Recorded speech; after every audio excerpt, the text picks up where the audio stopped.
thing that I will have to announce ahead of time is that we had a structure that involved the other two speakers as well. And right now we are going to sort of try and fill. So what we request from you, Ambassador Ahmad and Dr. Hafeez, is that feel free to jump in wherever you guys feel you would like to add in your views, supplementary to one another or contrary to one another. The space is for debate. So we'd love to learn from both of your expertise. And the good thing is that they're very complementary. Diplomacy and economics go hand in hand. So we're very lucky once again to have you, and hopefully this will be a very focused.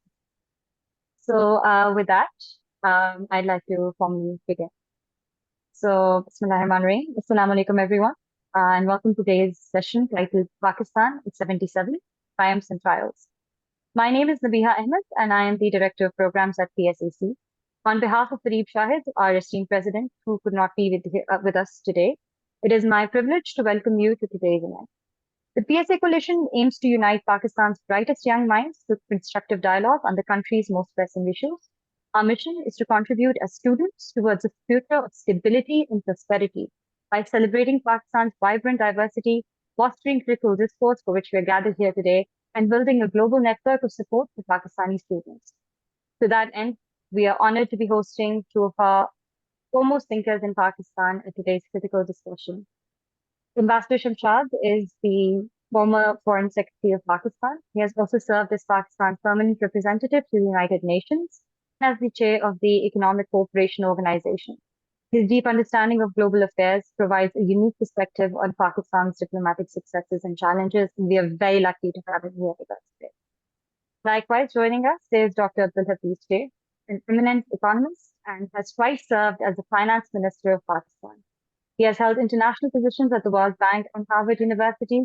His transformative vision for Pakistan's economy will provide invaluable guidance on the country's current economic landscape and the future, whatever it holds for us. So without further ado, I will now hand over to Myra Ahmed, our Director of Political and Educational Affairs, to formally begin this. Thank you very much, Nabiha. Assalamu alaikum, everyone, and welcome once again to today's exceptionally exciting event titled Pakistan at 77, Triumphs and Trials. Ambassador Ahmed, Dr. Shaikh, thank you so very much for your time. It is both an honor and a privilege to have the country's best and brightest share this platform with us today. आज से 2 महीने पहले पाकिस्तान ने अपनी 77वीं यौम आज़ादी मनाई। फिर हमने घर सजाए, फिर हमने झंडे लहराए, फिर हमने मिली नग़मे पढ़े। मगर इस 14 अगस्त पर एक खामोशी हमारे रौनक भरे शहरों पर अंधेर सी छाई हुई थी। हमारे घरों, झंडों और नग़मों के मायने कुछ गुम से थे। With a deeply polarized political landscape, burgeoning economic crisis, and increasing strife and suffering, this Independence Day, there were more trials to weather than triumphs to celebrate. As leaders across the political spectrum toy with constitutional provisions, conflict across ethnic, religious, and gender cleavages is increasingly pronounced. Avenues for progress appear progressively sparse. But among all these truths and trends, perhaps the most significant is that for all of us today, this is not unfamiliar territory. As we unite Pakistan's most seasoned experts and youngest minds, unfortunately, none of us can say that we have not seen Pakistan at the behest of such a polycrisis before. But at the same time, we can also attest to the consistency of one core element of the Pakistani identity, and that is hope. Those before us celebrated, questioned, and challenged relentlessly, and it is in their stead that we continue to insist on better. The purpose of today's discussion is therefore not to just recognize our challenges, but to unite the collective wisdom of those who have witnessed Pakistan's evolution firsthand with the passion and vision of its future leaders. On that optimistic note, I would like to now hand over to Abu Zar and Lina to initiate the first segment of our discussion. Thank you. Thank you, Myra, and thank you to our speakers once again. Assalamu alaikum. This segment of our discussion will be directed towards all of our panelists, so everybody will get a chance to answer. For the first question, we want to start by reflecting on Pakistan's many highs and lows over the past 77 years, from periods of rapid growth to political instability. As we reflect on this long journey, I'd like each of you to share what you believe is Pakistan's most defining achievement, and conversely, what has been our most significant missed opportunity. How did these moments shape the path forward for the country? Ambassador Shamshad, could you begin? Thank you. Well, since after my superannuation retirement, I made up my mind that whenever speaking about my country, Pakistan, especially in Pakistan, I would always use my own language. I will obviously speak in Urdu most of the time, but I want to begin with an excerpt from my last book, which I just completed, and I sent it to the publishers. And this is just a brief excerpt that I want to start with. It is in the book, I say that indeed a nation, like an individual, is an organic entity that goes through different life stages, from birth and infancy to the identity crisis of adolescence, then budding into maturity and adulthood. And if not nourished and groomed properly through institutional strength with the political, economic, social, and moral strength, with political, economic, moral, social, and moral steadiness and good governance, like a diseased human body, first suffering inertia and purposelessness, and then fading into decay and decadence. These stages are partly the result of governance, governmental policies and priorities, and the nature and effectiveness of institutional strength, and partly of the way that leadership of the country acquits itself, and partly of the conduct and commitment of the people themselves. As the diseased condition of one organic element in human body affects the normal functioning of the entire body, the health and well-being of a state also depends on proper functioning of its different organs, all inextricably interconnected with one another in providing and regulating the legal, political, economic, and social framework for an institutionalized governance based on the rule of law, justice, and equality. So on this basis, if we look at our history of 77 years, one sees that we have had a checkered history, mostly a checkered history. We have had, yes, indeed, some high moments, but mostly the lows. And if I remember, in 1946, Pandit Jawaharlal Nehru, the Indian Prime Minister, at that time he was Foreign Minister of the interim government, Indian government under the British Raj. In September 1946, he had talked about Pakistan. उसने ये कहा था कि अब बातें हो रही हैं आजकल नई रियासत के बनाने की, और मैं ये कॉशन करना चाहता हूँ कि जो कोई भी रियासत बनेगी वो एक रियासत नहीं होगी, बल्कि नो मोर देन ए कल्चरली ऑटोनमस एंटिटी. और उसी मौके पर यानी सितंबर 1946 में उस आदमी में इतनी अकल थी, इतनी बसीरत थी कि उसने ये भी कहा था कि अब दुनिया में 4 बड़ी ताकतें होंगी. उसने अमेरिका का नाम लिया, रूस का, सोवियत यूनियन का नाम लिया, और तीसरा उसने इंडिया का नाम लिया, और चौथा उसने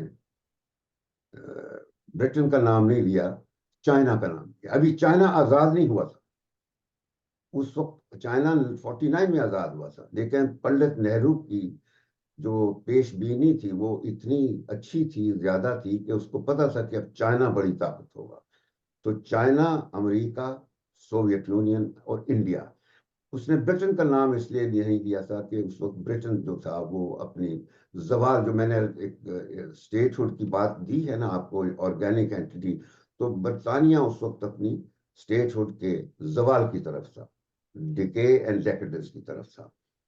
اچھا, پنڈت نہرو تو کہہ کے بھول گئے, لیکن جب پاکستان بن گیا اور پاکستان بدقسمتی سے جو ہمیں جغرافیہ ملا وہ اتنا ٹرنکیٹڈ تھا کہ we were born like the Siamese twins, جس طرح ہوتے ہیں نا, سائمیز ٹوینز وہ ہوتے ہیں دو ٹوٹلی الگ جھڑپ ہوئے جسمانی طور پر, but with only little bit of heart and mind connection from somewhere, اور کوئی لنک نہیں ہوتا.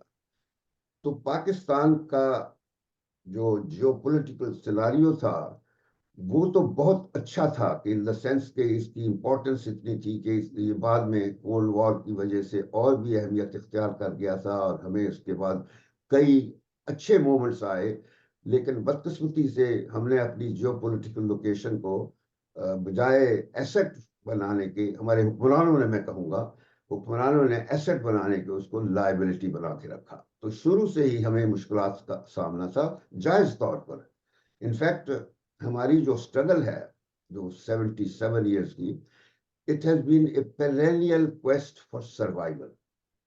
انڈیا نے اتنی مشکلات ہمارے لیے پیدا کر دی تھی کہ جو ہمارا شیئر بنتا تھا, لیجیٹیمیٹ شیئر بنتا تھا, جو فوجی اعتبار سے, مالی اعتبار سے, بجٹ کے حوالے سے, ہر طریقے سے, بلکہ جاتے جاتے انڈیا نے ہمارے ساتھ, کانگریس نے اور لارڈ ماؤنٹ بیٹن نے جو شیطانی حرکت کی تھی, تو وہ تھا کہ اوریجنلی جو پارٹیشن ہونی تھی وہ جون 1948 طے کیا گیا تھا, لیکن جون 1947 میں, یعنی ایک سال سے زیادہ کا عرصہ بھی باقی تھا پارٹیشن کے لیے, تو ماؤنٹ بیٹن نے اناؤنسمنٹ کی کہ اب ہم نے فیصلہ کر لیا ہے کہ پارٹیشن جو ہے وہ اگست 1947 میں کر دے گی, یعنی 1.25 مہینے کے بعد جس وقت کی اناؤنسمنٹ کی گئی. اس کی وجہ کیا تھی؟ اس کی وجہ یہ تھی کہ یہ تہیہ کر چکے تھے کانگریس اور برطانیہ کہ جو نئی ریاست ہوگی اس کو موقع نہ دیا جائے کہ وہ آزاد ریاست کے طور پر اپنے پاؤں پر کھڑی ہو سکے, اور ایونچولی وہ مجبور ہو جائے گی ہم سے انڈیا کی ڈومینین میں واپس آنے کی. یہ ان کا ایک پہلے سے پلان تھا جو کانگریس والوں نے اپنا رکھا ہوا تھا, لیکن وہ ہم نے سچویشن جو تھی نہ آنے دی, اور پاکستان نے قطع نظر اس کے کہ ہماری بہت مشکلات تھیں پارٹیشن کے فوری بعد, یعنی لاکھوں کروڑوں کی موومنٹ ہوئی دونوں سائڈ سے, انڈیا کی طرف سے, پاکستان کی جانب سے. I was one of the migrants, جو فیملیز تھیں ایسٹ پنجاب سے. I was born in East Punjab, اور ہم لوگ اگست میں ہم نے مائیگریشن نہیں کی تھی.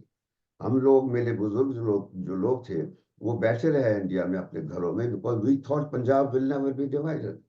لیکن آخری وقت کو ستمبر میں ہمیں پتہ چلا کہ اب یہ علاقہ انڈیا کے پاس جائے گا, تو ہم لوگوں نے پھر وہاں سے اپنا واپسی کا سفر شروع کیا. اور جو سفر آج بائی روڈ میں نے کئی دفعہ اپنے انسیسٹرل جگہ کا کیا ہے بائی روڈ, تو وہ 4-5 گھنٹے میں سفر ہوتا ہے. تو اس وقت it took us 3 months. ہم نے سپٹمبر 1947 میں اپنا گھر بار چھوڑا, and then we reached Lahore in December 1947. باقی جو پرابلمس ہے وہ یہی تھے کہ ہمارے جو کمپیٹنس اور اہلیت کی اتنی کمی تھی, ٹیلنٹ کی.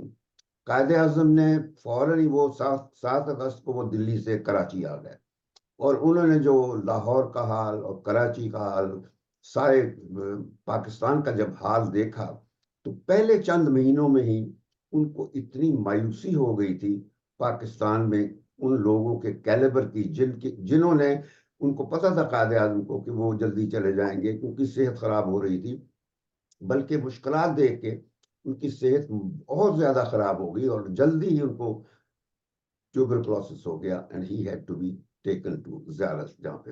لیکن وہ اس 1 سال کے عرصے میں بھی انہوں نے لاہور بھی گئے, پشاور بھی گئے, کوئٹہ بھی گئے, کراچی میں بھی رہے, پشاور, اس کے علاوہ ڈھاکہ بھی گئے, اور ہر جگہ انہوں نے زندگی کے ہر شعبے سے براہ راست ڈائریکٹ کانٹیکٹ کیا, اور ان کو بتایا کہ آپ لوگوں نے کیا کرنا ہے, کیا نہیں کرنا.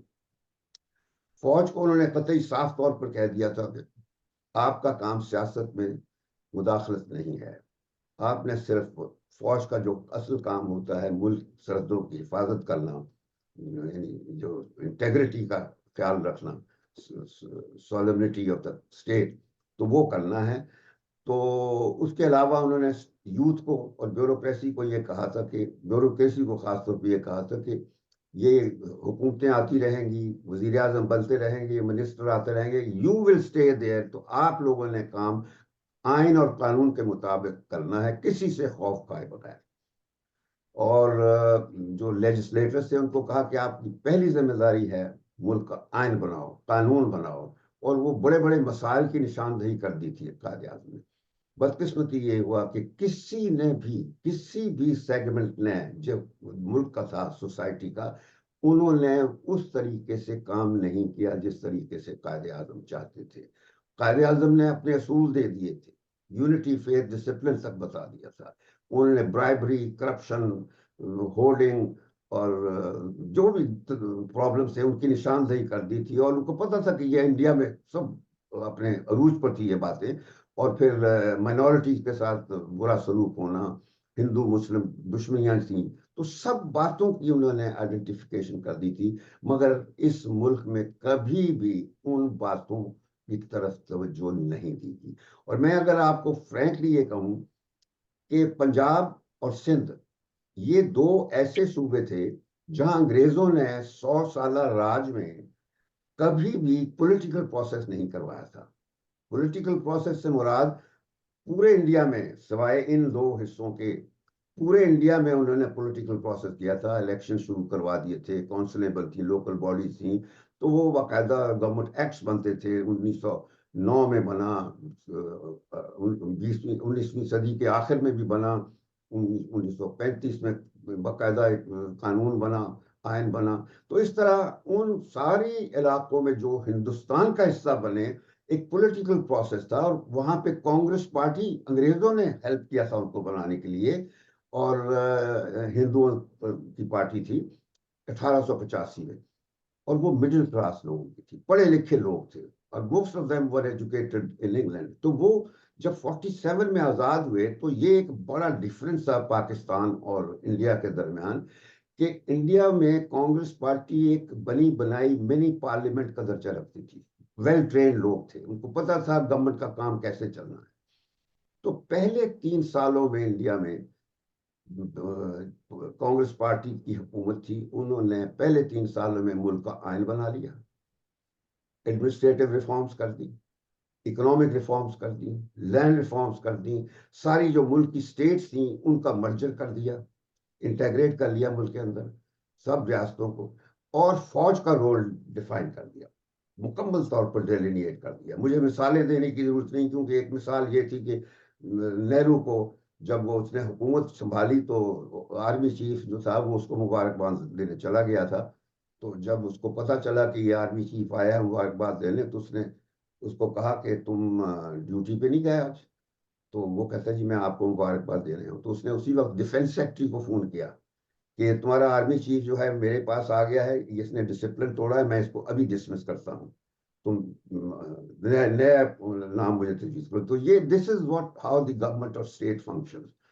اچھا، ہمارے ہاں جب تھا اس طرف یہ دو ریاستیں جو تھی پنجاب اور سندھ میں، یہ تھے وڈیرا شاہی، فیوڈل لارڈز.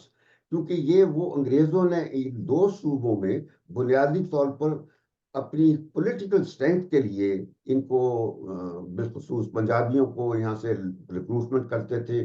جتنے بھی وہ فوجی کارروائیاں، ملٹری کیمپینز بلوچستان میں اور افغانستان میں کر رہے تھے تو وہ ان پنجابیوں کے ذریعے سے کرتے تھے.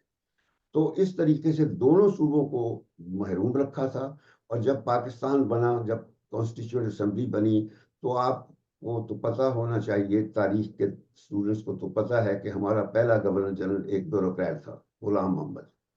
اور جو پنجاب اور سندھ کے پولیٹیشین تھے وہ کرپٹ ترین پرسنالٹیز تھیں، اور جنہاں کو سب کے بارے میں ایک ایک چیز پتہ تھی، اور انہوں نے کوئی کانسٹیٹیوشن کی طرف پروگرس نہیں کی. یعنی اٹ ٹک اس 9 years and several governments. ہر روز گورنمنٹ چینج ہوتی تھی سازشوں کی وجہ سے. اور بالخصوص یہ پنجابی اور سندھی پولیٹیشین، بنگالی جو پولیٹیشین تھے وہ اصل پولیٹیشین تھے، اس میں سور وردی جیسے لوگ تھے، فضل الحق چودھری جیسے لوگ تھے, مولوی تمیز الدین جیسے لوگ تھے. تو اس قسم کی جب ڈفرینس تھا تو وہ بھی تنگ آتے تھے بنگالی بھی ہم سے. اور 1954 میں غلام محمد نے کانسٹیٹیوشن اسمبلی کو ڈسمس کر دیا, اور پھر اس پہ جو سپریم کورٹ تھی یا جو بھی اعلیٰ ترین عدالت تھی, انہوں نے اس ایکشن کو ڈیفینڈ کیا. تو اس طریقے سے ایک ایسی ٹریڈیشن بنی کہ ایک سویلین کو کے ذریعے سے پہلے تو کانسٹیٹیوشن اسمبلی کو توڑا گیا, ایک روایت ڈالی گئی جو پھر ایک کنٹینیوٹی بن گئی, اور عدلیہ نے پھر ہمیشہ وہی رول ادا کیا جو چیف جسٹس اس وقت کے منیر احمد کرتے تھے. تو اس طریقے سے یہ چلا. پھر بالآخر آئین بنا بھی, وہ 2 سال سے زیادہ نہ گزار سکا. 1958 میں ملٹری نے باقاعدہ کنٹرول کر لیا, مارشل لا آ گیا. پھر اس کے بعد 10 سال فوج ایوب خان رہا. اس کے بعد پھر ایک دوسرا ڈکٹیٹر آ گیا, اور اس نے پھر بھٹو کے ساتھ مل کر, بلکہ بھٹو نے اس کو انسٹیگیٹ کر کے ایک ایسی سچویشن کریٹ کر دی آفٹر دی الیکشنز ان 1970. نومبر 1970 میں جو الیکشن تھے, وہ پہلا in fact the first and the last free and fair election تھا جو ایک فوجی ڈکٹیٹر نے کروایا. تو اس الیکشن کے نتیجے میں جو ورڈکٹ آیا, اس میں عوامی لیگ کو ظاہر ہے کہ پارٹی تھی بڑی اچھی, ایک پارٹی, ان کو اوور ویلمنگ میجورٹی تھی, اور دوسری پارٹی بھٹو کی پارٹی تھی, وہ نمبر 2 پہ تھی. تو ملک توڑ دیا بجائے پولیٹیکل سولوشن کے, انہوں نے ملٹری سولوشن کے ذریعے سے. تو ہمارا ملک جو اصل پاکستان جو تھا, میں اس وجہ سے یہ کہہ رہا ہوں کہ اصل پاکستان ڈس اپیئر, کہ جو پاکستان کی طرف پہلا جو کنکریٹ سٹیپ تھا انڈیا کی تاریخ میں, وہ مشرق ایسٹ بنگال میں ہوا تھا. یعنی جو مسلم لیگ تھی وہ 1906 میں ڈھاکہ میں بنائی گئی, اور اکتوبر میں وہ مسلم لیگ دسمبر میں بنی.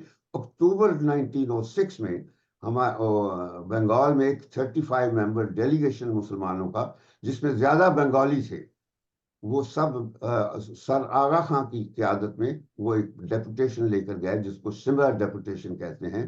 وہ لارڈ منٹو پہ انہوں نے کال آن کیا اور ڈیمانڈ کیا کہ Muslim are not a minority, they are a community ہے, نیشن ہے. تو اس وجہ سے آپ ہمیں سیپریٹ الیکٹریٹ دیں, ورنہ جس قسم کی پاپولیشن ہے اس کا ہمیں کبھی اپنی اصلیت نہیں ملے گی پولیٹیکلی. تو انگریزوں نے تسلیم کر لیا اور سیپریٹ الیکٹریٹ تسلیم ہوا. اس قائد اعظم اس وقت کہیں بھی سین پر نہیں تھے, وہ اس وقت انفیکٹ کانگریس میں تھے.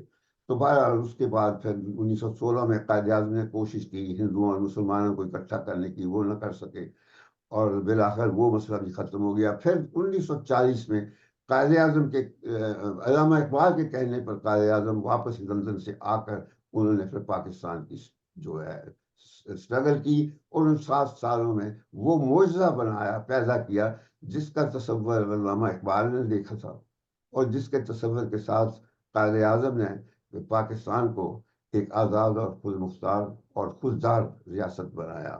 لیکن بدقسمتی آج یہ وہ نہیں ہے. بس یہ میں کہنا چاہتا ہوں کہ اس میں آج اونچ نیچ جو بھی اس کی بات کر رہے ہیں, لیکن آج پاکستان انفیکٹ ایک ریاست نہیں رہا. آج بدقسمتی یہ ہے پاکستان از نو لانگر اے اسٹیٹ, کیونکہ اسٹیٹ کے لیے ہوتا ہے یہاں پر ہمارے یہاں آج پارلیمنٹ نہیں ہے, حکومت نہیں ہے, جوڈیشی نہیں ہے, فوج نہیں ہے, پولیس نہیں ہے, اور سب سے بڑھ کے یہ ہے کہ بیوروکریسی نہیں ہے. سب غلام ہیں 2 فیملیز کے, ہیریڈیٹری فیملیز ہیں 2. میں کہا کرتا ہوں ایک شریفوں کی فیملی اور دوسری بدماشوں کی فیملی. تو ان 2 فیملیز نے ہاسٹیج بنائی ہوئی ہے پاکستان کی ریاست, which is no longer a state. آج بس وہی سرکس چل رہا ہے. That's it. Thank you. That is truly insightful, sir. بہت بہت شکریہ. اور سیم تھاٹس کو میں ایکو کرنا چاہوں گا جس کو ہم نے شہزاد روئے سے بھی ایک زبان میں سنا ہے, وہ یہ کہ جب میں 9 سال کا تھا تو میں نے 9 o'clock نیوز پہ سنا کہ پاکستان تاریخ کے ایک نازک موڑ سے گزر رہا ہے, اور جب میں 20 سال کا ہوا تو ایک بار پھر میں نے سنا کہ پاکستان تاریخ کے ایک نازک موڑ سے گزر رہا ہے. تو we have been facing these problems consistently. اور I would like to turn it over to Dr. Sheikh, and I would ask you the same question. We have been going through these highs and lows for the past 77 years. इतना लंबा जो हमारा सफ़र है, इतनी लंबी जो हमारी journey है, what do you feel is Pakistan's most defining achievement, and also what has been our most significant missed opportunity, and how do you think these moments shape the path forward for our country? Shukriya, Sohaib Saab. Bismillahirrahmanirrahim.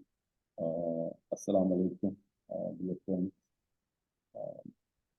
I want to thank you for giving me the opportunity to talk to such a dynamic young group of people who are seeking education and skills in the United States. I'm also honored to be paired in a distinguished panel of the sort you've chosen.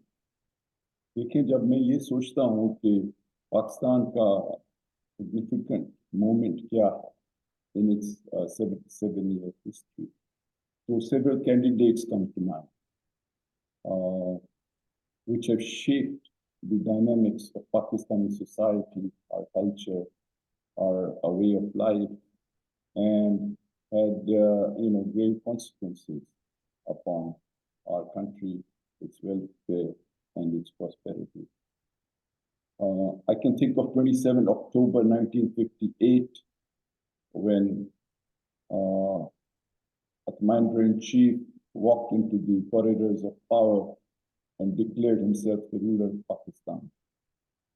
That door was opened by him, and several others have followed his precedent. And we continue as a society to struggle with this question of how to elect our rulers, how to sustain them while they are in that position, and how to ensure that the rule of law is preserved. So that was an important moment in Pakistani history. A second moment is 16 December 1971, when we lost, it was a fateful day when we lost East Pakistan.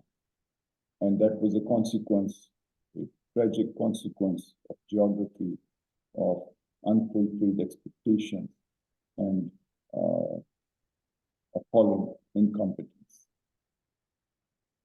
Another date that comes to mind is the 10th of April, 1973, when the people of Pakistan came together and ratified their constitution. It's an important day because the people of Pakistan spoke with the same voice in the assembly and said, we care about the rule of law. We care about being governed with a constitution that lays down the limits as well as the rules for what the legislative or the administrative and what the judicial arms of the government are supposed to do. But after looking at all these things, I settled for one day, which I think is the most significant in Pakistani history. And that is 14th August 1947. No day compares to that. And if we are looking to talk about a way forward, then no day can be more inspirational, can be more full of lessons, and can provide the guidance than this particular. And I chose this day because the creation of Pakistan is nothing short of a miracle.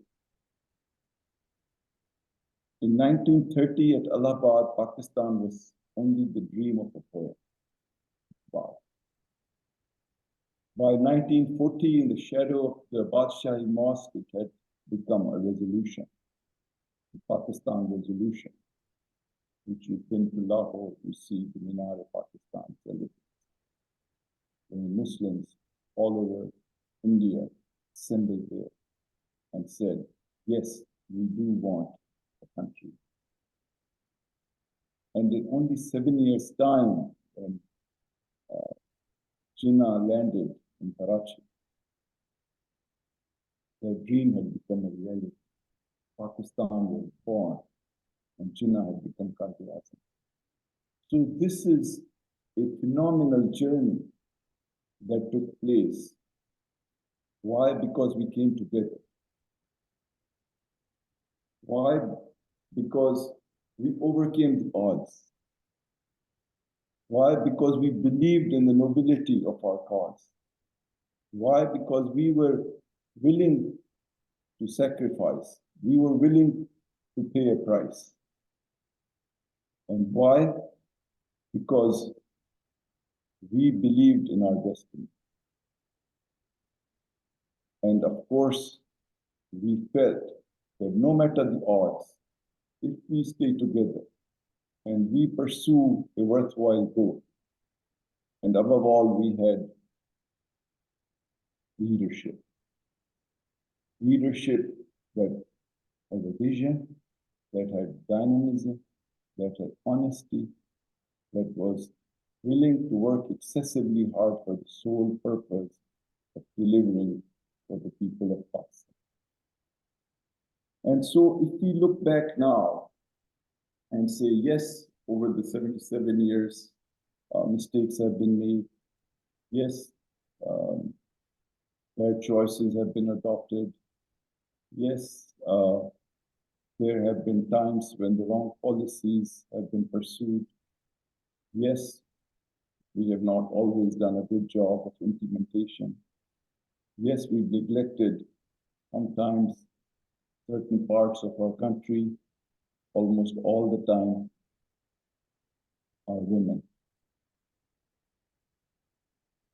But at the same time, what's important to recognize about this country and about these people is that they are amongst the most resilient people in the world. And they are people full of dynamism. They perform in very adverse conditions. And they do well, very well, all over the world. So their determination, their resilience, their capacity to thrive in adverse circumstances is known and acknowledged. And you know what? Pakistan is a rich country. I've had the chance to advise about 20 countries in the world.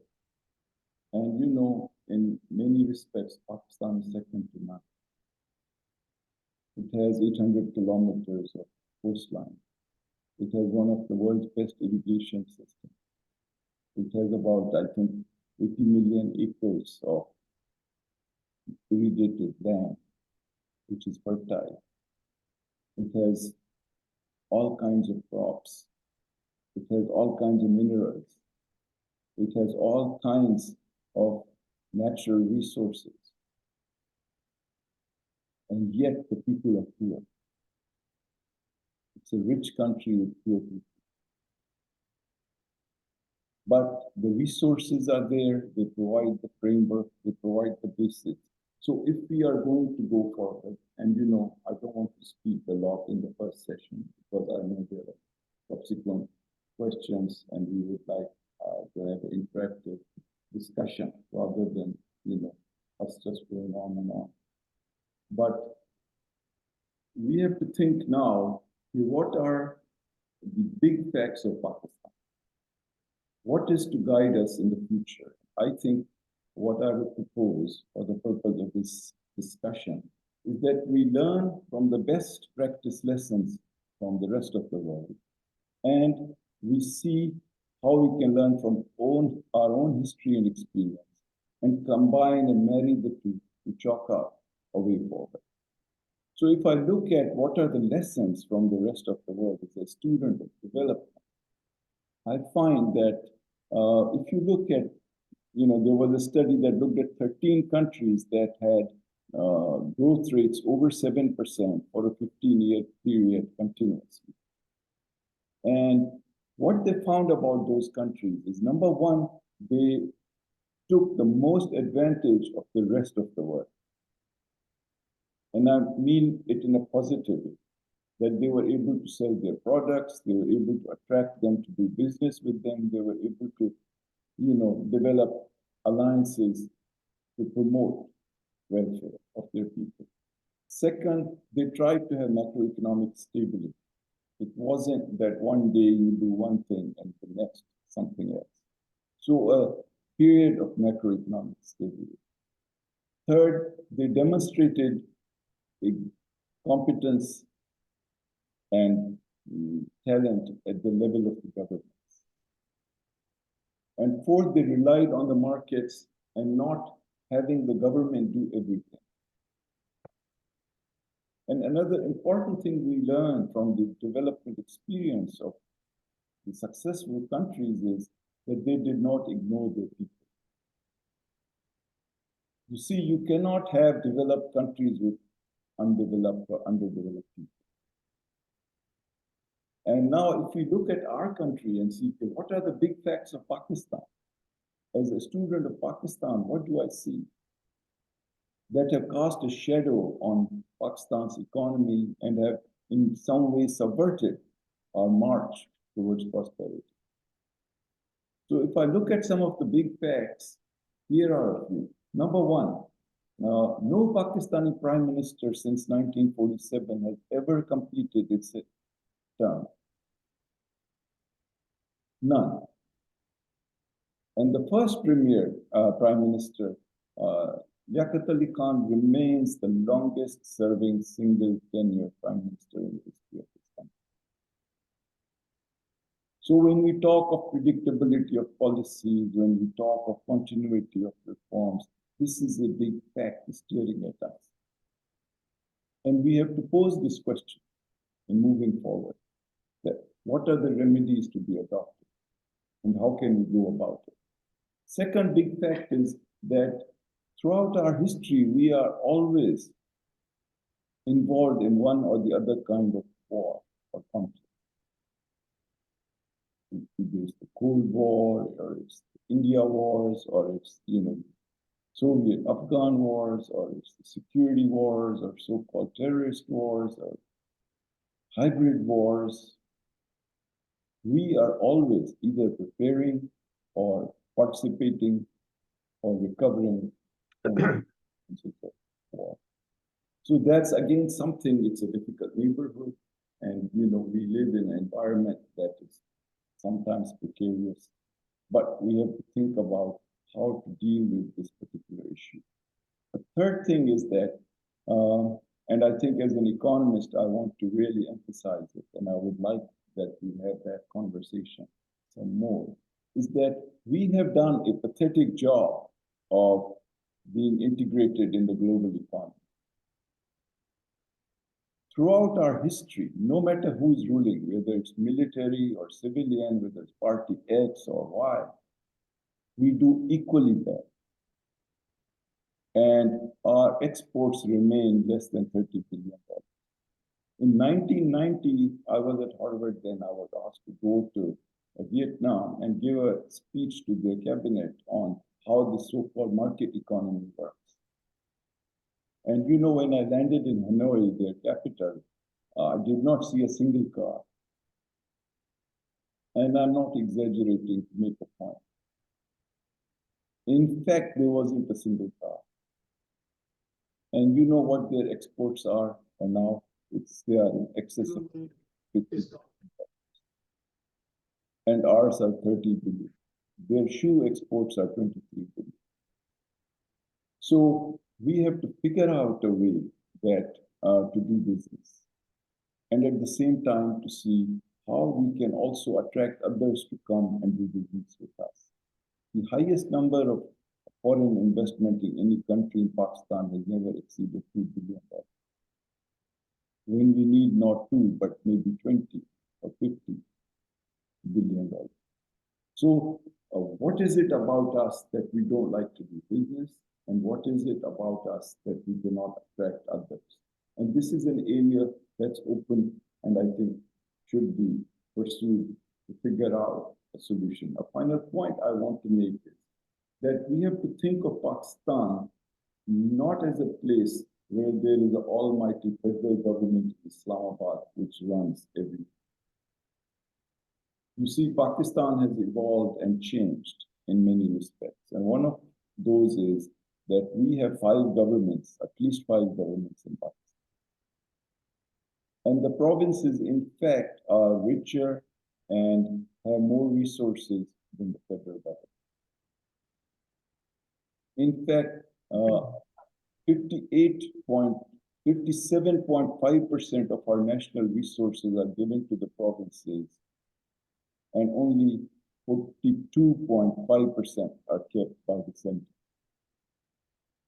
So it's extremely important when we talk of improving the lot of our people that we figure out how to use that money wisely.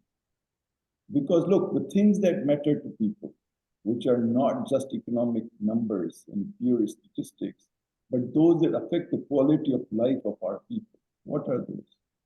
Basic education, basic health, maternal care, looking after children, small courts, police stations, municipal waste, cleaning of the streets, garbage disposal, taking care of these needs, building streets, putting lights.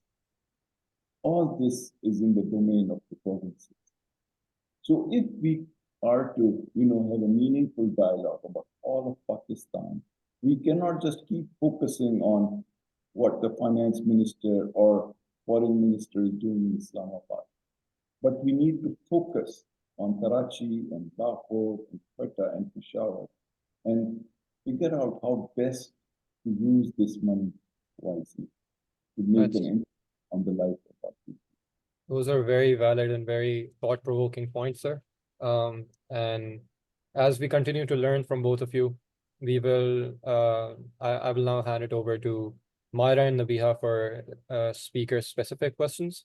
So we will go into more depth talking about disparity and talking about other things that really plague our country. And hopefully we will get more insights from you and learn from you. Over to you, Myra and Nabiha. Thank you so much. Thank you so much for setting the stage for us, for both of our speakers, because I think understanding the independence aspect was crucial to understanding where and how we went wrong, and will aid the discussion going forward as to what we have to do now. So coming to the present, Dr. Sheikh, I have a question for you. I know that you have worked with many economies beyond Pakistan as well. So I'm curious to know that while programs like Benazir Income Support Program and ESAS program have supported vulnerable groups, minorities, women, and marginalized communities still face significant economic challenges today. Countries like Indonesia have used targeted policies such as cash transfers and employment quotas to better integrate disadvantaged populations. I'm wondering how Pakistan can build on or improve its existing programs. Are there similar policies from countries like Indonesia or Bangladesh that we should borrow from? And if there are, why haven't we done it? And if we are to do it now, what's the first step we're taking? Well, I think that's a very important question because, as you know, I'll give you a little background to further highlight the importance of this cash transfers program. As you know, we are right now, or almost always are, in some kind of arrangement with the IMF. And a lot of people have this question also, कि हम लोग क्यों IMF के पास जाते हैं और ये IMF क्या बला है जो हमारे सर पे बैठी हुई है और so I would like for our participants to give a quick explanation for why we go to the IMF and what is the nature of our relationship with them, and then to come कि अगर IMF के programme के दौरान हमें कुछ दिक्कतें हैं या हमारे लोगों के ऊपर कुछ तकलीफ आ रही है, so how to mitigate that? Okay, so first of all, we go to IMF not because the IMF says कि मेरे पास आओ. The IMF is a global institution that has been created by 200 countries precisely to help member states navigate through difficult economic situations. So it is our right to go to them. And at the same time, ये ऐसे नहीं है कि वो बैठे हैं कि आओ हमसे पैसे लो और हमें अलाउ करो कि हम आपको जो है परेशान करें. So we go to them. And why do we go to them? First, because the capital that is raised from the IMF, its cost is less than what it is to raise it from somewhere else. अगर हम $7 billion IMF से ले रहे हैं, तो वही $7 billion हम कोशिश करें कि जाके, commercial market से लें, the cost will be much higher. So this is one thing to realize. Second thing you have to realize is that the world looks at us and sees, are they going to behave themselves or not? And what I mean by that is, are they going to live within their means? Are they going to be sensible in spending money? Are they going to have some kind of a approach where they try to be sober in managing their public finances? So when we go to the IMF gives a signal to the rest of the world that these people mean business. And these people are going to adopt what the world might think are sensible economic policy. So there is a signaling element. There is a quote of a certification that works, and that also helps us in our relationship with other players like the World Bank, Asian Development Bank, and so on. And they are more forthcoming, and they also enhance their support to us, which, as you know, is also more concessional than raising that kind of money. So this is, now the question becomes, okay, what does the IMF ask us to do? That is so, much a question of debate and so on. See, I have dealt with them, and obviously the basic requirement they have is that you should pursue policies so that you retain the capacity to pay the debts you are borrowing, and that you come out of the crisis by avoiding wasteful expenditure, and B, raising taxation, especially from the richer classes, and managing your exchange rate and your monetary policy in a professionally correct way. And also, if there are costs in generating utilities, that people should pay for it. And that we should not go about subsidizing mindlessly and without targeting anybody in a way that increases our deficits without having the right or desirable economic consequences. So this is now the background. At this moment, we have a program with the IMF, which is a $7 billion program. And we have to recognize that IMF के साथ जो program है, it's a necessary condition, but it's not sufficient. We have to do this, but we have to do much more. And what is that? So I always say we have to do IMF plus plus. And the task of the managers of the economy is to figure out what that plus plus is. So this is, and I don't want to keep talking endlessly. So if we have a, follow-on question or somebody asks, I can elaborate on what the plus plus might be. लेकिन इस वक्त जो question था कि क्यों हमें जरूरत पड़ रही है of programs like the Nazir Income Support Program or the SAS program? Because we are dealing with two phenomena, especially, that are hurtful to the public. Okay. In fact, I would say that the first and most harmful thing that our people are facing is inflation. And as you know, that's been on the really high side. Fortunately, its trend is downward. And for the first time in 34 months, it's come down to less than 10%. But still, 10% is hurtful.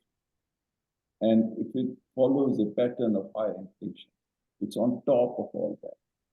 So people are hurting. It's a kind of inflation is a cruel tax. And then you have people who are suffering poverty and are facing difficulties because they do not have the skill set to go and enter the marketplace, especially if you are women working in rural areas or people with limited opportunity. So this program is a good program. And I want to tell you that amongst Pakistan's, I think, achievements, the quality of the SRS program under, the previous government, of which I was also finance minister. And when I worked for the People's Party government, that was the original income support program. It's now being called the same thing. Irrespective of its name, it's a program that the world acknowledges that Pakistan has done a really good job. And it's targeted. Sometimes subsidies are okay if they are for a limited duration and are targeted. So in this case, technology is allowing us to identify people who are really needy, who are under a certain poverty threshold, and we can reach them because of, the ease with which transfers can be made electronically and so on. So, its program is wide and it has many, evolving components. But the core program is a cash transfer, which is about 10,000 plus, but it's going to be 13,000 plus for a quarter. And the good thing is that it mainly is targeted at our women. And I think that has many desirable consequences, especially, empowering them in the countryside. Thank you so much for that detailed answer. I'd just like to highlight the formula that you just gave, IMF plus plus. It looks like our economists are very busy adding up different formulas for the past 77 years, because unfortunately, whenever, regardless of whether it has been a military dictatorship, and Ambassador Ahmad, I'd love for you to add in your views here as well, regardless of whether it has been democracy or a military dictatorship, whenever a new party comes, we hear promises of economic resilience, party stability, and it seems like all these economists are busy doing the plus beyond IMF. But somehow or the other, we always go back to said IMF. Either our additions are not hitting up, or there's something we're missing, or there's some structural factor that we still haven't figured out in the past 77 years.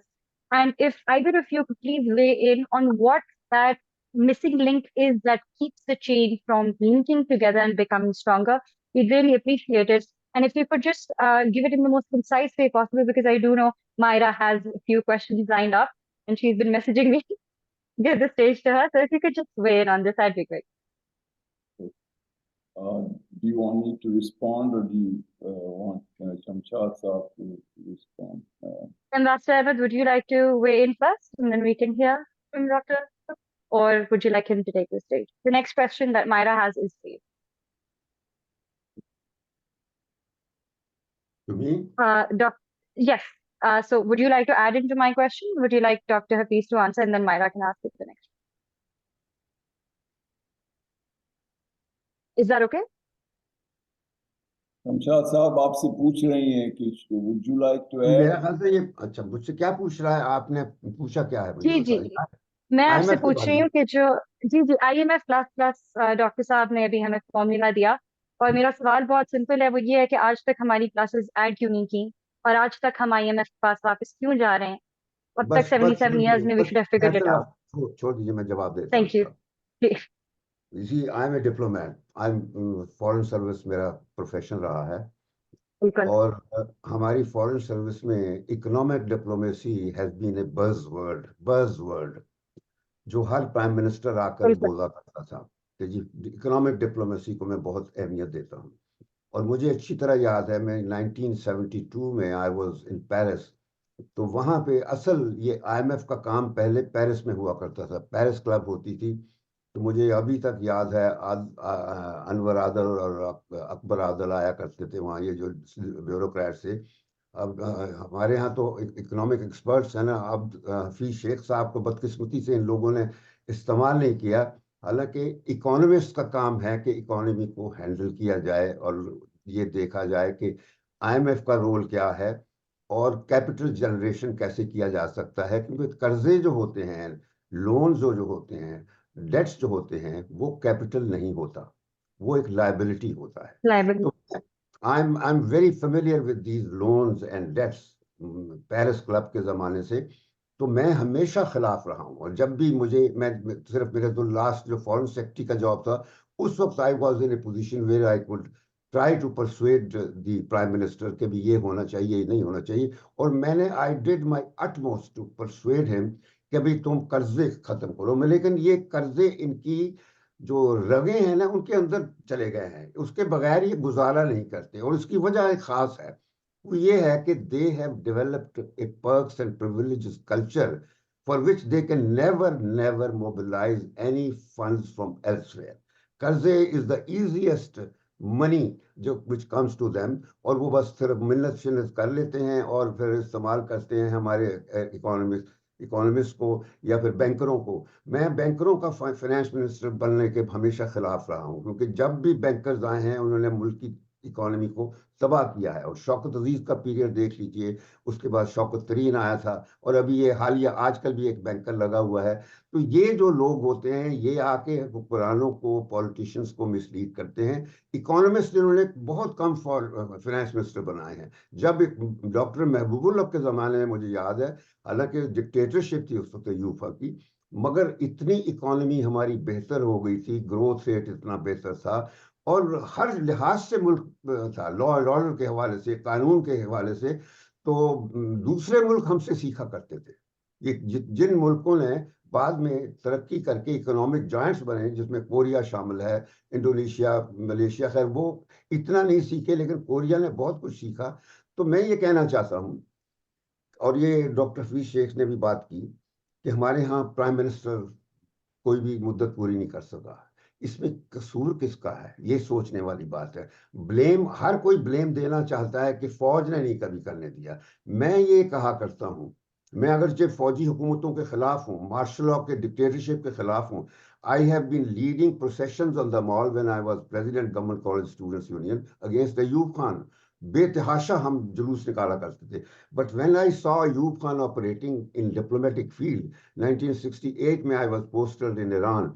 تو میں ایوب خان کی meeting جو شاہ of Iran کے ساتھ ہوتی تھی اس کے notice لیتا تھا.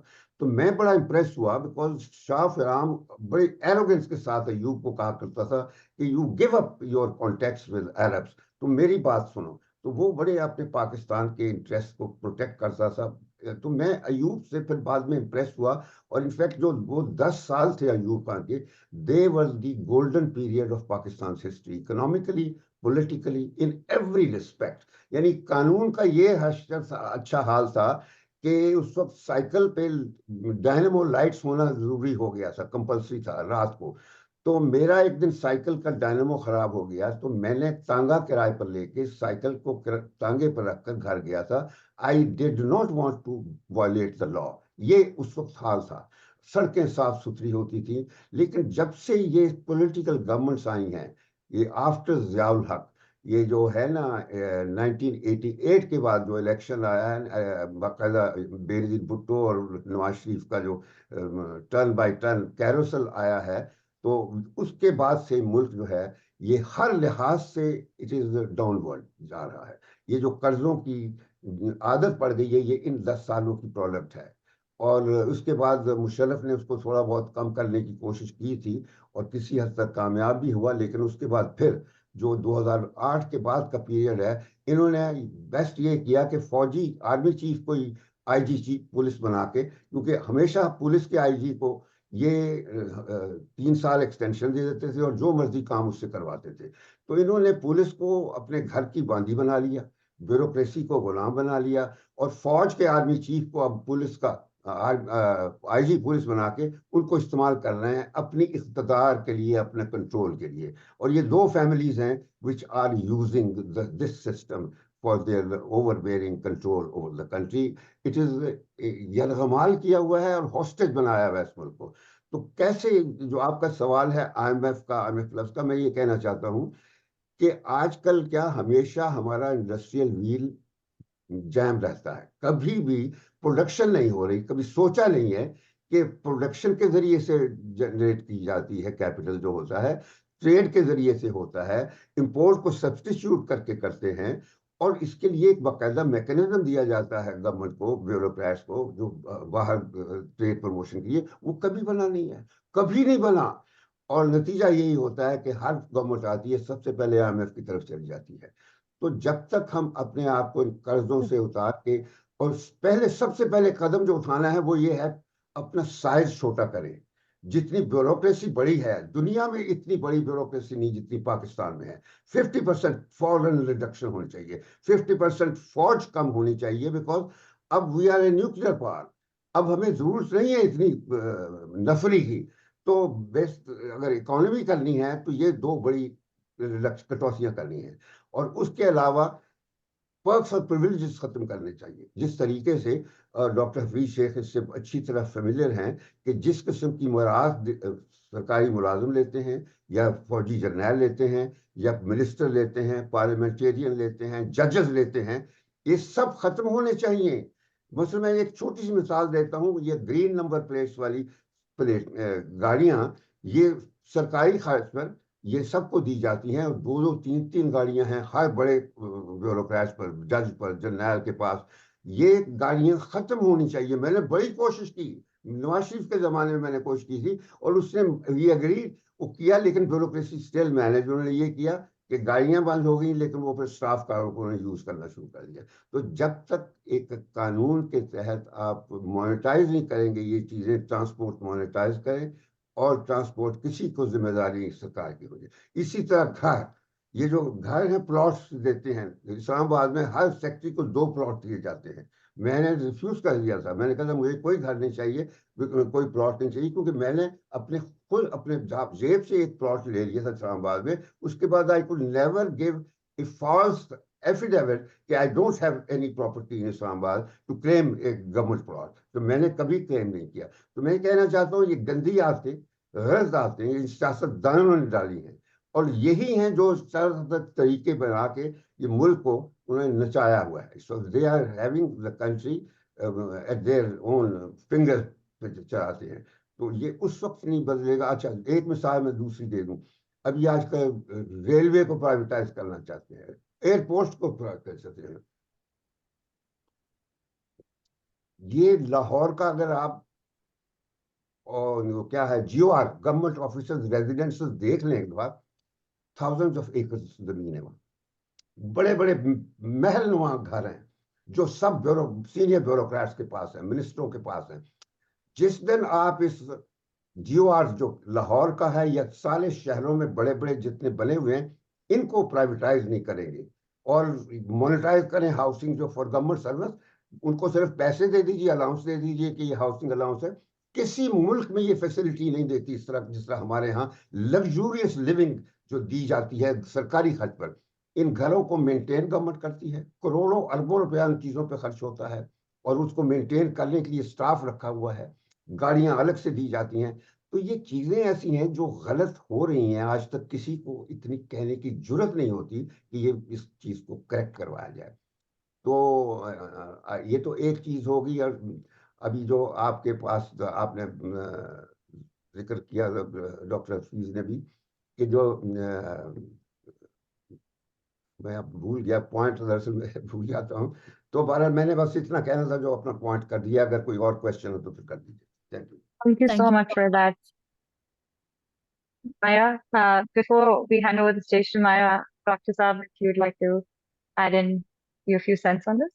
جی جی دیکھیں نا, ہمارے یہاں ایک ٹینڈنسی ہے for people to hold forth on every subject, okay, and especially in cocktail party circuit, لوگ جب اکٹھے ہو جاتے ہیں تو ایک ٹینڈنسی ہے to go on and on, اور ہر چیز کو رگڑ دیں گے یا ہر چیز کے اوپر ایک پوائنٹ آف ویو لے لیں گے, mostly negative. But when we have a discussion which is in which we try to figure out اصل چیزیں کیا ہیں, اور to identify if we want to go forward, how do we go from broad, general, criticisms to finding specific policies and then ensuring that we have the capacity to implement them also. क्योंकि ये हमारा मुल्क जो है इसकी institutional arrangements ऐसी हैं कि जिसमें sadly we have not been able to generate good quality leadership, and that is a source of disillusionment to many people. At the same time, it's proven to be a formidable task to find a way जिसमें we can try to generate alternate leaderships. And yes, we have two domestic, parties, and yes, over the last, since the emergence of the new Pakistan in 1971, only two generals and two families have, ruled Pakistan. And it appears like we may be seeing more of these families because now their new generations are also ready to, run our country. And I think these are important questions. How do we figure out a correct institutional mechanism in which, मेरे को तो देखे ना, जब भी governments ने request की है, I have left sometimes very, good jobs in international institutions or in private equity and gone back to serve, different governments. And, that was the reason I went also and worked in the previous government, because I did not want the Imran Khan experiment to fail so easily. And I think there is a yearning within Pakistan, but at the same time, simply, getting more and more excited and, critiquing these people who get critiqued a lot anyway. We have to try and find, are there meaningful solutions, and how do we go about, acquiring those? And how do we influence policy? How do we influence the, events in such a way that we get good quality leadership? Because more and more we are finding that the quality of the leadership matters. But as I said, it's not just about, who is running Islamabad. It's about all the 5 governments and how to improve the efficiency of use of public money and how to, get the most bang for the buck. And these are, issues that are not unique to Pakistan. Pakistan में एक और tendency है कि हम लोग हमेशा बैठ के कहते हैं ये जी बड़ा मुश्किल मुल्क है चला, भाई आपने कौन से और मुल्क चलाए? अगर I have had the privilege and the good fortune to advise about 20 countries, and each country's leadership thinks their country is the most difficult to run. And you know what? Running governments is difficult. And I think, we have to be humble about ourselves when we try and, dispense advice. Sometimes the institutional arrangements are complicated and the institutional capacity is lacking. And we have not the right kind of incentives that are designed, and so on and so forth. So I think जो एक चीज हमने सीखी है as a student of development process is that in order to succeed, you have to do many things right. So when people ask me, ये एक और tendency है कि जब भी कोई मिलेगा पूछेगा, अच्छा जी बताएं क्या करना? I always say I don't have anything original to say, because we have experience of so many successful countries, and we should simply do what they are. अब देखें यहाँ पे हमारे मुल्क में क्या है कि ग्रोथ जो है कभी भी 4 साल से ज्यादा नहीं चली. We talk, even there is a general perception कि जी अयूब खान का जमाना तो बड़ा golden zamana. And the truth is that we had a growth rate of, more than 6% only for 4 years under Ayub Khan. And the same is true under General Ziaul Haq, 4 years. And the same is true under General Pervez Musharraf, whose cabinets I was in, also 4 years. तो ये पाकिस्तान का सबसे बड़ा जो एक issue है और big fact है कि कभी पाकिस्तान की तारीख में 4 साल से ज्यादा ग्रोथ जो है, यानी जो आमदनी की इजाफे की रफ्तार है, वो कभी 4 साल से आगे चली ही नहीं है. So how can we bring prosperity to our people if the minimum requirement is कि 10 से 15 साल तक आपकी growth rate बढ़े? So I think क्यों नहीं बढ़ती है? और ये भी एक interesting चीज है कि ये तीनों जो events हैं, तीनों episode हैं of growth in Pakistan, they are all tied to wars. One under Ayub Khan because of the Cold War, the one under Ziaul Haq because of the Soviet Afghan war, and the third under Musharraf because of the so-called terror war.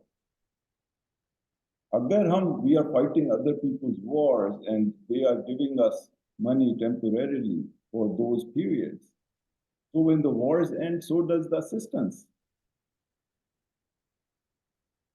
And in the meantime, we do not develop the paraphernalia, the institutional arrangements, the links with the global economy. There's $100 trillion global income every year. And we cannot get more than 2 billion out of it. So I think we have to challenge our business sector also, and not just zero in on the government. Like, why are they not able to increase exports? Similarly, why are they not able to attract anyone to do business with them? Because if we cannot do that, no matter how smart we may be or how beautifully we can make our arguments, in the end, the government people, the ministers, the prime ministers are like coaches. Mm-hmm. They cannot play the game. It's the private sector that has to go and play the game. And I think we have to design the right incentives, motivate them with, proper support, ensure they are not charged excessively for, taxation of utilities, and then also exhort them to, perform.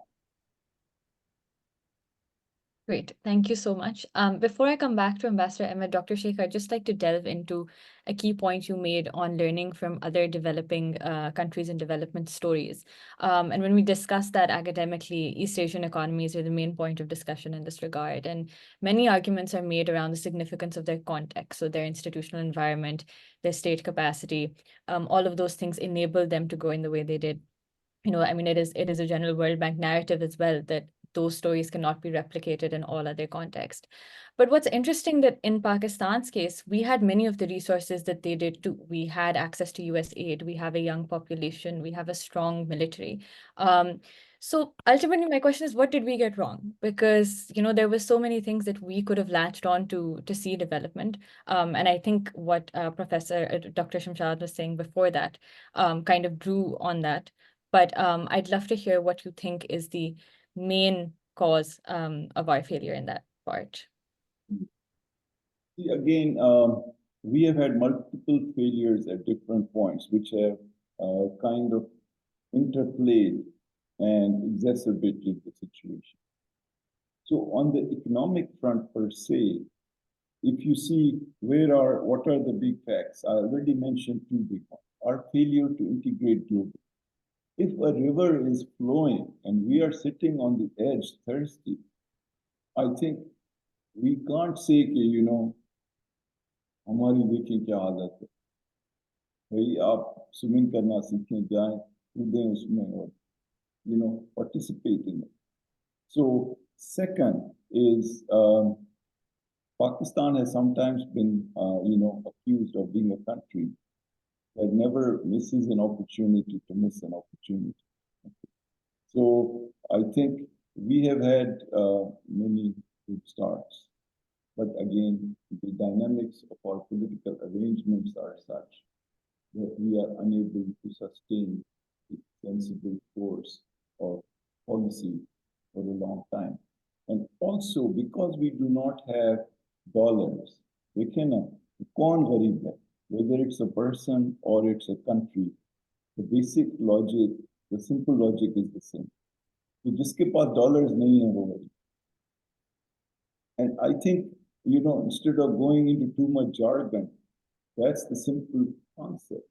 अगर आप सुबह उठते हैं जनाब और your first requirement is to have tea, but you have to import the tea and pay for it to Kenya or Sri Lanka or wherever. फिर आप पराठा खाते हैं चाय के साथ, तो उसके लिए जो घी आता है that comes from Malaysia. फिर आप निकलेंगे मोटरसाइकिल पर चढ़ेंगे तो पेट्रोल जो पड़ रहा है that's Kuwait, then you have to pay also in dollars. And the motorcycle you're driving, you have to pay to the Chinese or the Japanese again in dollars. So the point I'm making is that virtually everything we consume is paid for in dollars. But we don't earn sufficient dollars. अगर हमारी imports 55 billion है और हमारी exports 30 billion है, obviously we have to go looking for money. And so and if we do not generate the foreign investment, either because of security considerations or because of people's perception about Pakistan or whatever, and we don't have any real regional alliances. We have a CPEC, we can talk about it. I think I have views on that. But again, the CPEC can either be a transaction or it can be a transformation. To go from it to be a transformation, there are certain things we have to do to maximize the impact on our society. Because the key thing is how to convert an economic project into welfare of the people. If we build a road but nobody ever uses it, then I think that's a question. If we build a port but hardly a business, on that port, that's a question. So I think we have to think in a very strategic way that here is a great friend and it's available to invest here, provided we can provide projects that filter and integrate into the rest of our economy so that the people can get the benefit. But if you just make an electricity plant and sell electricity and okay, that's great, but it's not going to transform the lives of a lot of people unless it has multiplier effect. So I think where we go wrong on the economic side is obviously a failure to integrate globally. No matter what we do, unless we generate dollars, we are not going to make our people prosperous in the longer term. The second thing is that in order to generate dollars, is there any serious discussion about how to improve exports and how to improve productivity? If we cannot do anything better than anybody, then we have a problem. You see, we produce wheat just like everybody else, but we produce less wheat than everybody else from, per hectare of the land. If we produce just the average of the world, our benefit in a single year would be more than $3 billion. And with rice, if we produce the average, to well below the global average, we can get about $600 million in extra export earnings within a year. So the scope for productivity enhancements is there. I think what is needed is put the right incentives in place, and then people have to respond. Everything is not, just a government problem. It's a kind of a society's problem because we have not done a good job of looking after our people. And that's, again, something we need to begin to address. At the same time, a reason for low productivity is because we have such a large number of public sector companies that just don't do well. And they siphon away so much of the, government's resources. And people get really emotional. ये आप क्या बात कर रहे हैं कि आप railway को कैसे वो कर देंगे प्राइवेटाइज या को कर देंगे तो भाई बाकी सब एयरलाइंस भी तो पाकिस्तानी है ना. They are also Pakistani airlines. Just because this has a, Pakistani flag on its tail doesn't make it more Pakistani than any other airline. And when I was finance minister, one or the other air marshal was always, coming to the ECC asking for more money for PIA. And every time you buy one, jumbo, you can educate 10,000 people from grade 1 to grade 12 for their entire life. And there are people who want to run the airlines with their own money. But there aren't people running around saying, I'll pay for 10,000 people education for 12 years. So we have to be strategic, we have to be pragmatic, and not inject misplaced ideology in everything. When I was a privatization minister between 2003 to 2006, we were able to privatize 34 companies for $5 billion.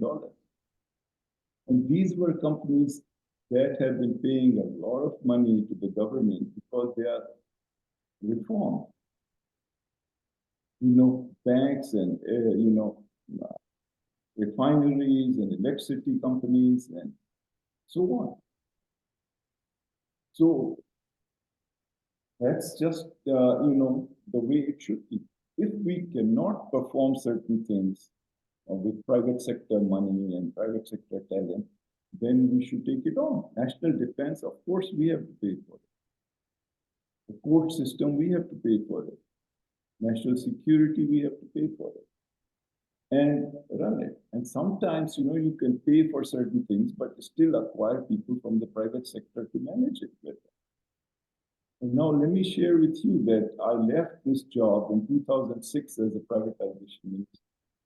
And now it's 2024, which is what, 18 years. Guess how many companies have been privatized since then? 0. Why? Because the most powerful people oppose these things, because these are their empires. And, these are source of a lot of privilege and extraction for the ruling classes. I could only do it because President Musharraf backed me fully, and I could say, this is my job. लेकिन लोग मुझे कहते थे sir आप jail चले जाएं, और मैं कहता था अगर किस्मत में लिखा है जेल तो फिर जाना पड़ेगा. But I can't go to my office and do nothing. So I think that's another avenue for us to increase productivity. Training, proper use of, agriculture, implements, agriculture, seed, the quality of the seed, the fertilizer, all that. So, these are subjects we can go on and on, but I think... Absolutely. Great. Thank you so much. I think that was very insightful, and it actually leads on directly to my next question to the ambassador. We spoke a lot about economic integration and how much space for that was presented to Pakistan over the last couple of years is especially notable. US-China decoupling was a real process through which many states found export capacity and built their industrial base. So from your perspective, this is sort of a two-way question, because I think, in my opinion, it is a cycle where economic weakness is weakening our diplomatic powers. But from your perspective, how has Pakistan's weakening, and if I may say so, increasingly irrelevant international economic position impacted its diplomatic standing? And what is the direct solution to that? Where do we need to be focusing our attention? In terms of international standing, Pakistan always has had a very important position. But unfortunately, in the last few years, that situation has drastically changed. Pakistan's trade is nowhere visible. If anything, it is only imports. Exports, though no potential left. No policy framework, no industrial wheel working, no investments coming. In fact, people are disinvesting in Pakistan and shifting to other countries to invest. So Pakistan is going through its worst phase in history اور اگر دیکھا جائے تو India کے مقابلے میں ہم اب بالکل اب ایک نان کانسیکوینشل اینٹی بن گئے ہیں. India doesn't even want to have any kind of dialogue with us. In 2014, Pakistan was going to host the SAARC summit, 19th SAARC summit, or arrangements had been made, but India said, no, we will not attend it. And India also managed that other members also boycotted the summit. So for the last 10 years, there has been no summit of SAARC. SAARC is totally bamboozled, stagnant, no activity. تو India نے ہمیں ایسی breaks لگا دی ہوئی ہیں, تماشا بنایا ہوا ہے مودی نے. وہ کہتا ہے کہ میں تو سوال ہی نہیں پتا, میں پاکستان کو آئسولیٹ کر دوں گا. اور مزے کی بات یہ ہے ہی ہیز مینیج, حالانکہ geographically India was an isolated country. I have always said that Pakistan is the most nicely located country geopolitically, کیونکہ ہمارے لنکس ہیں سارے ریجن کے ساتھ. We are linked with Gulf, with Middle East, with East Asia, with North Asia, West Asia. India صرف سمندر ہے ایک طرف, دوسری طرف چائنا ہے, اور تیسری طرف پاکستان ہے بس. تو ہمارے پاس سمندر بھی ہے, ہمارے پاس ٹرین لنکس بھی ہیں, ہم سینٹرل ایشیا کے ساتھ بھی لنکس ہیں, لیکن ہم نے اپنی جیو پولیٹیکل لوکیشن سے کبھی فائدہ نہیں اٹھا سکے. اگین اس کی مجھے ڈیٹیل میں جانے کی ضرورت نہیں, بیکاز میں ڈاکٹر شیخ کا اپنا ویو پوائنٹ ہوگا, مگر میں سمجھتا ہوں کہ آج تک اکنامک پالیسیز کبھی بنی نہیں پاکستان میں جو ہونی چاہیے, جو پاکستان کی جو پولیٹیکل لوکیشن والے ملک ہونی چاہیے. مشرف نے بھی, حالانکہ مشرف نے جب when he took over he gave us 7-6 points which were very good, لیکن once he joined politics اس نے چودھریوں کو بلا لیا, چودھری شجاعت and چودھری پرویز الہی, and he established a party which was known as Pakistan Muslim League Q. تو میں Q کی بجائے میں کہا کرتا تھا QUEUE, کیو لیگ کا ماں کہتا تھا, QUEUE, یعنی وہ فوجی کیو تھی جو بنیادی طور پر پولیٹیشینز کی اس نے لگا دی تھی, اور جس کے بعد دیکھ لیجئے کہ مشرف بالکل اس نے ختم ہو گیا, اور سارے جتنے بھی ہوئے پرابلم سب سے زیادہ اس نے کریٹ کیے اس مسلم لیگ بنانے کے بعد. تو اب مجھے کوئی امید نہیں ہے, میں نے پہلے شروع میں کہہ دیا تھا پاکستان از نو لانگر اسٹیٹ. یہ میں اس کو مذاق کے طور پر نہیں کہہ رہا, میں اصلی میں بات بتا رہا ہوں, because I have served this country for 40 years. میں نے ان سیاستدانوں کو دیکھا ہوا ہے, ان کے ساتھ for decades I have worked with them. پہلے تو جتنے بھی ہم جونیئر لیول سے ساری مختلف سٹیجز پر جو بھی بہتر کام کر سکتے تھے کیا, اور جو فورن سیکرٹری کے وقت میں اب آپ کو اگر مثالیں بتاؤں کہ ایک میں امبیسڈر تھا ساؤتھ کوریا میں, تو 1988 میں, now listen to me very carefully, کہ 1988 میں I was ambassador in South Korea and I had arranged a visit of Prime Minister Junejo to South Korea. So after making arrangements, I returned to my home. رات کے 12 بجے ہوئے تھے, تو مجھے president Zia کا فون آ جاتا ہے. وہ کہتے ہیں سفیر صاحب I'm sorry to disturb you at this time. رات کے 12 بجے, اسلام آباد میں اس وقت 8 بجے تھے رات کے. تو میں نے کہا نہیں بتائیے. کہتے میں نے آپ سے ایک ریکویسٹ کرنی ہے. میں نے کہا جی حکم کرے. کہتے ہیں یہ ہے کہ کل آ رہا ہے پرائم منسٹر, اس کے ساتھ ایک خاص آدمی آ رہا ہے, اس کا آپ نے خاص خیال رکھنا ہے. میں نے کہا جی بتائیے کون ہے. یہ حفیظ شیخ صاحب بھی ہے, سن لے یہ بات. میں نے کہا جی اس کا نام کیا ہے. کہتے ہیں اس کا نام ہے نواز شریف, وہ چیف منسٹر ہے پنجاب کا. یعنی یہ وہ نواز شریف ہے جس کو جنرل جیلانی نے پکڈ اپ.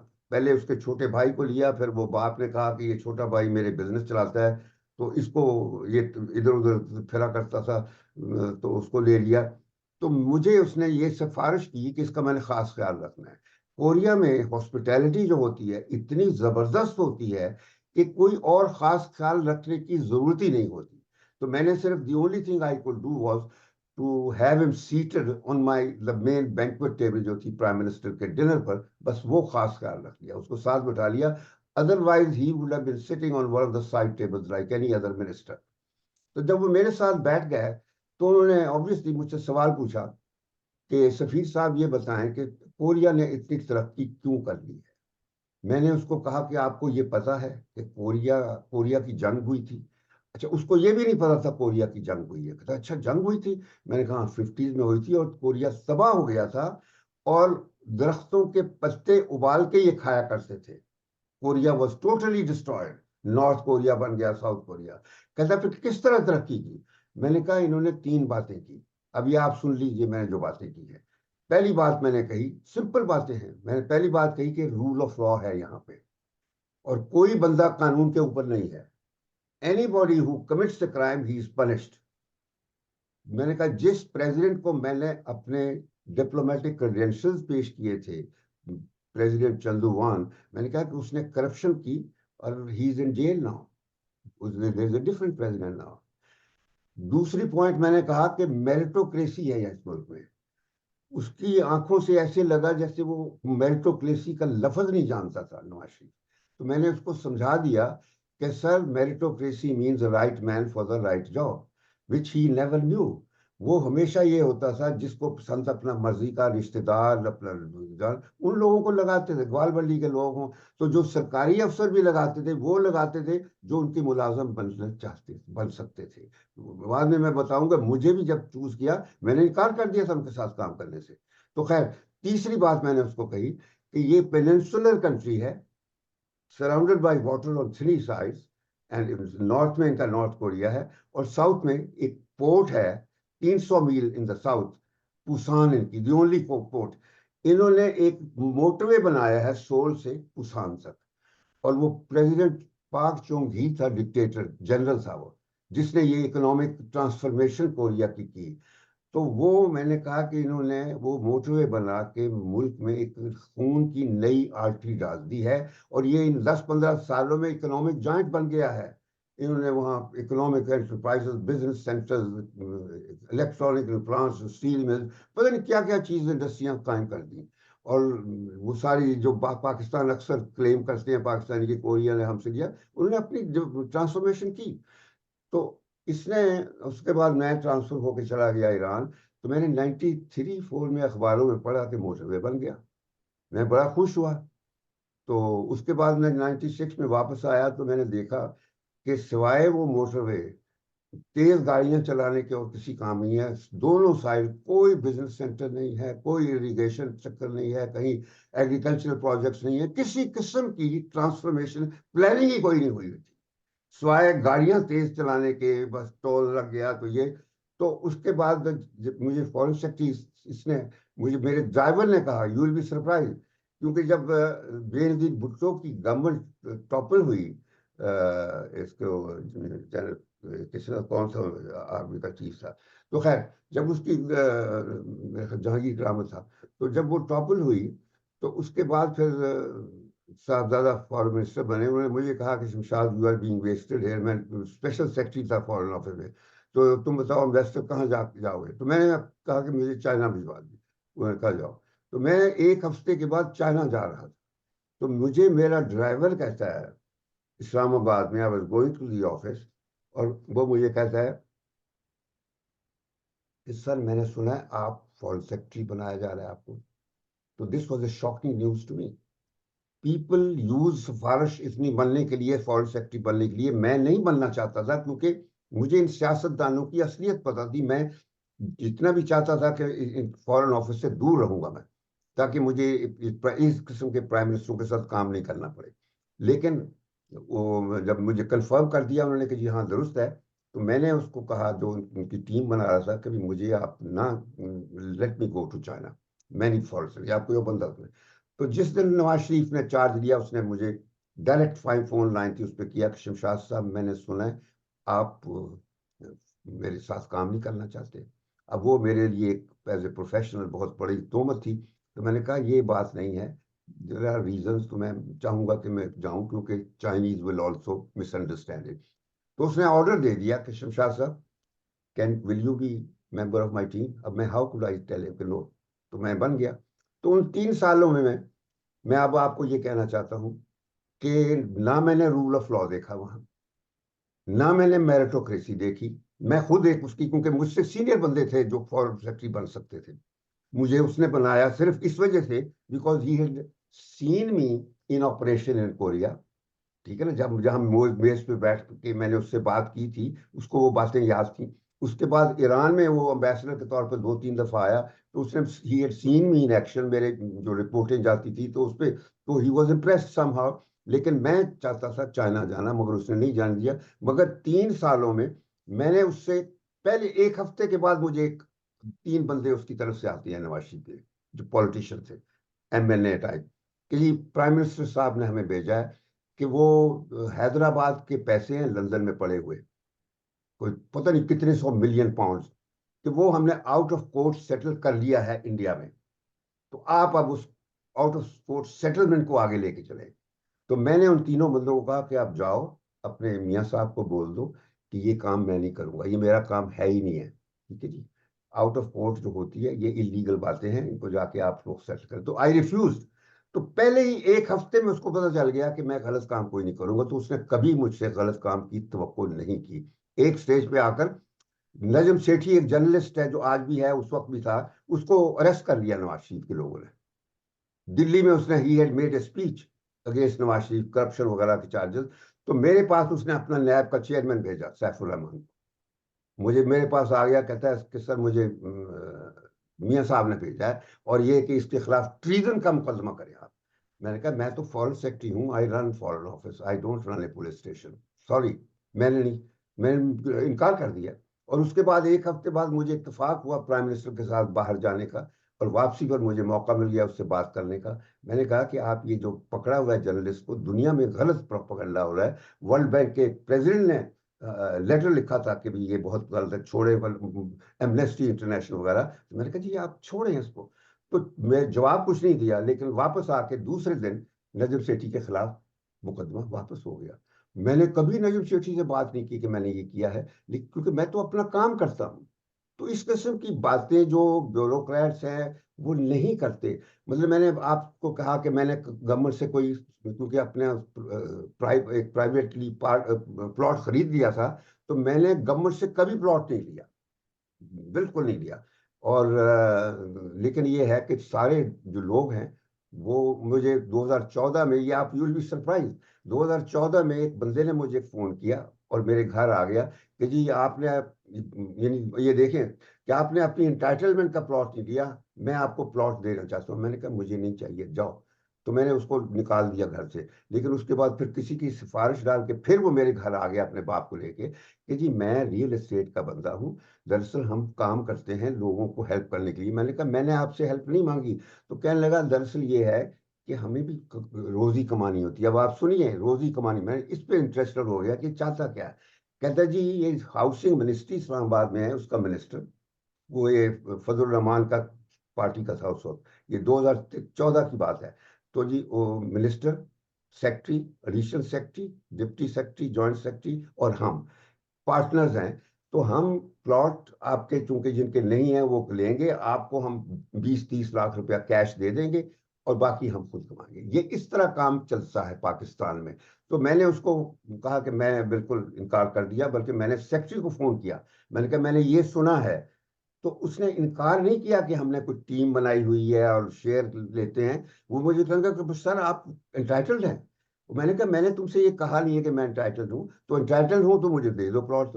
کہتا نہیں وہ آپ پرنسپل سیکرٹری کو جانتے ہیں. میں نے کہا وہ دوست ہے میرا. کہتے ہیں جی اس کے پاس 300 پلاٹ ہے, فواد, اصل فواد اس کا نام ہے, آپ اگر جانتے ہیں تو اس سے پلاٹ لے لیجیے, آپ کو مل جائے گا. تو میں یہ کہتا ہوں کہ یہ ہے ان لوگوں کا حال, جہاں کرپشن جو ہے وہ ایک as a matter of principle چلتی ہے. یہاں پہ looters, plunderers, criminals of all sorts, killers, murderers, holders, money launderers, سب بندے جو ہیں نا وہ دے آر فارگیون بائی لا. یہ جو بات ڈاکٹر صاحب کر رہے ہیں میں بالکل اتفاق کرتا ہوں, لیکن یہ چیزیں اس وقت بدلتی ہیں جب یہ سیاست دانوں کی, یہ لٹیرے ڈاکو اور لٹیرے جو سیاست دان ہیں ان کی نسل ختم ہوگی. یہ 2 فیملیاں جب تک ہیں یہ ملک جو ہے یہ اسی طرح ہاسٹیج رہے گا. بس اس میں کوئی, کیونکہ انہوں نے فوج کو بھی اب تو ساتھ ملا لیا ہے, تو پولیس ساتھ مل گئی, عدلیہ آدمی, آج یہ ترمیم پاس ہو گئی, تو یہ وہ انسٹیٹیوشنل سٹرکچر جو ہیں اس طرح ان کو ایکسپلائٹ کرتے ہیں. یہ جب سسٹم ہو جائے پھر کسی ملک میں کسی قسم کی بہتری کی امید نہیں ہو سکتی. تو آپ یہ بھول جائیے कि पाकिस्तान का कुछ मुस्तकबिल है। बस जब तक ये दो फैमिलीज हैं, लिख लीजिए आज कि ये कभी भी मुल्क जो है एक रियासत के तौर पर नहीं सर्वाइव करेगा, बल्कि बिखर रहा है। मैंने कहा ना, जिस तरह के हालात हो रहे हैं, ये पख्तूनस्तान यानी खैबर पख्तूनख्वा का इलाका, बलोचिस्तान, ये ऑलरेडी उन्होंने अपने आप को डिफ्रेंशिएट कर लिया है, क्योंकि नेशनहुड का जज्बा उन दोनों सूबों में है। पंजाब और सिंध जो हैं ये इन चोरों डाकुओं के साथ हैं, और वो एक तरफ है। ये डिवाइड पैदा होता जा रहा है, इट्स डीपनिंग। बस that's it.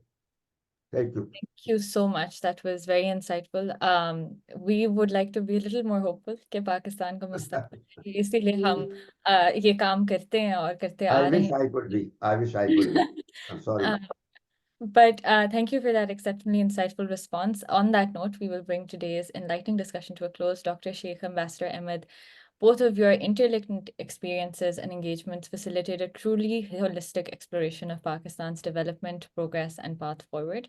You both provided insights on economic development, diplomacy, and progression that, in particular, both Nabiha and I, as students specializing in economics and diplomacy, truly enjoyed. We hope to take your insights and utilize them to facilitate constructive development of thought, intellect, and policy in Pakistan as the country continues to grow. Thank you so much once again for joining us. Thank you. I would now like to take the opportunity to thank the PSA Coalition team who have worked exceptionally hard to bring this and all other PSAC events to fruition. Thank you firstly to Lina and Abu Sir, our hosts today, for all their time and efforts in conducting this event. I must also thank Nabiha, my fellow moderator, for her endless contributions to make this discussion as fruitful and constructive as possible. And most importantly, we must all thank Areeb, who has worked day and night, and I bear witness to this, to bring this event to fruition. When him and I set out to organize this event, we had an ambitious vision that inevitably brought many challenges and hurdles, many of which we're still seeing. But in spite of this, his determination, strength, and commitment never faltered, and it is thus that we are able to bring this event to you today. So on that optimistic note, thank you all very much once again for joining us. We look forward to seeing you at future PSA Coalition events soon. Have a wonderful day. Allah Hafiz and Pakistan Zindabad.